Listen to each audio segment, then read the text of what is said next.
There you go. All right, now on to your topics: drones, 3D printers, and BlackBerry. I want you to start with the BlackBerry first. The BlackBerry. Okay, so I was revisiting my blog and kind of pulling up some stuff. And 2 years ago, I wrote an article about the new operating system that they came out with, BlackBerry 10.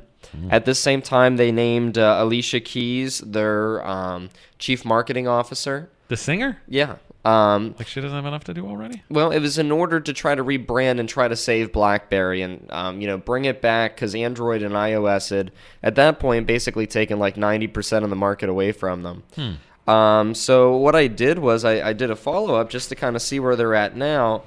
And right now, Android holds 42% of the market. iOS holds 42%. And among the other, BlackBerry only holds 2% of the U.S. market. Apple doesn't have a bigger... It's Apple and Android neck and neck? It's amazing. Apple's losing a little bit of its hold. Really? Mm-hmm. It's a slow-moving process. But I think it's just because, they add additional things with their new phones, but there really hasn't been anything like real innovative since, like the 4 or the 5. All right. It seems to duplicate. But anyhow, last year Alicia Keys left the position because it didn't boost anything. She wasn't doing anything anyway. And Goldman Sachs downgraded BlackBerry to a sell position. So I was wondering, I don't know if you got your stock guy coming on. I wanted his opinion on if BlackBerry. My thoughts are that they could probably be bankrupt, by the end of the year. They're still doing some Department of Defense stuff. And they did just come out with a tablet. Sure, doesn't the president, didn't Hillary and the president, aren't they on the BlackBerry platform? Yeah, a lot of them were starting to move to the iPhone. Or your own personal server at your home in Chappaqua, New York. Terrific. Yeah. But they came out with this $2,500 tablet, which first poses a problem because most tablets, even an expensive Apple tablet, you're around $1,000 maybe. But the BlackBerry tablet that they released is essentially all Samsung hardware with BlackBerry's operating system on it. And they partnered with Amazon so you could get some Android apps on it. But for the price tag and some of the inconveniences with it, I really don't know if that's going to help them or not.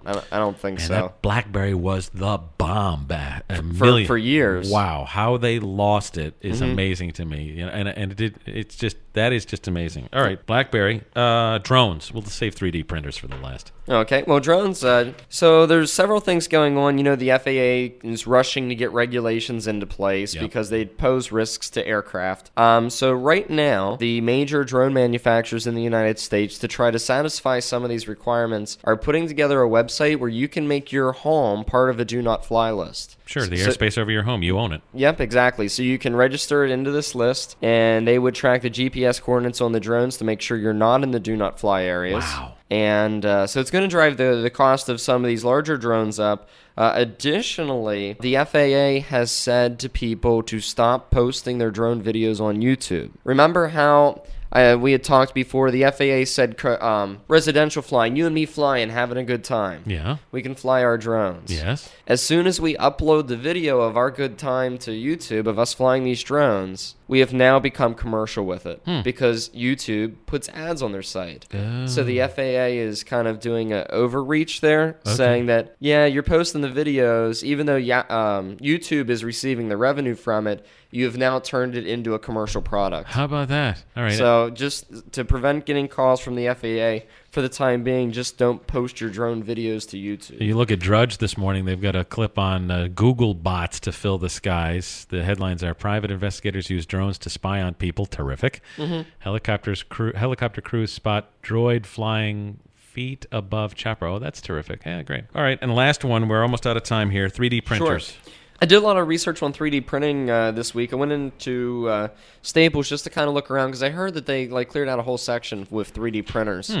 So I was looking there, and I found one. It was $1,400, and I was like, wow. How would you see a return on buying a printer like that? Like getting a printer from the guys over at Dice. Imaging. Yep. Sure, yeah. You're going to see a return on that investment because you're printing, you're saving. It's cheaper than sending it somewhere else, using gas, running and picking it up. The service guys will make it last for a long time. Exactly. But a 3D printer, how am I going to see a return on investment? So I kind of talked with them, and they had said, well, it's more for novelty items and things like that. But for $1,400, $1,500 price tag. The average consumer like you and me, I mean, that seems like a lot of money to put into. It is a lot of money. A consumer 3D printer. So right now, I kind of think that it borderlines on novelty. But I talked to my friend Jerome Foreman, and what he had told me was that these consumer-grade 3D printers are great for education and hobby for people that want to later do it commercially. I see. So to like learn how to use the drafting and learn how to do everything, but you're not going to see an immediate return on that. However, there was one organization,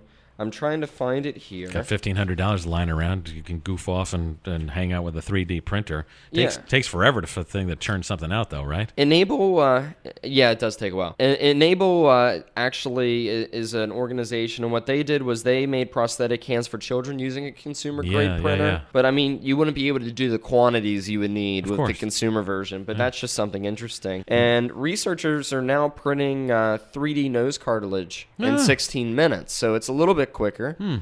They can't print functional organs yet, but they are able to actually print and generate what they need for tissue, and they're calling this 3D bioprinting, and it's really interesting. So if you lost your nose in a dog attack or something like that, Gotcha. they can 3D print those parts for you. Not a functional organ, but flesh, cartilage. And I just find that all fascinating, how far that technology's come, because before, skin grafts, stuff like that, it doesn't necessarily look right, but for plastics and other things for people getting fixed up, that's some pretty neat stuff. Nathan Neal. Great chat. It's solinkit.com. You'll find him up online at News Talk 103.7 FM. It's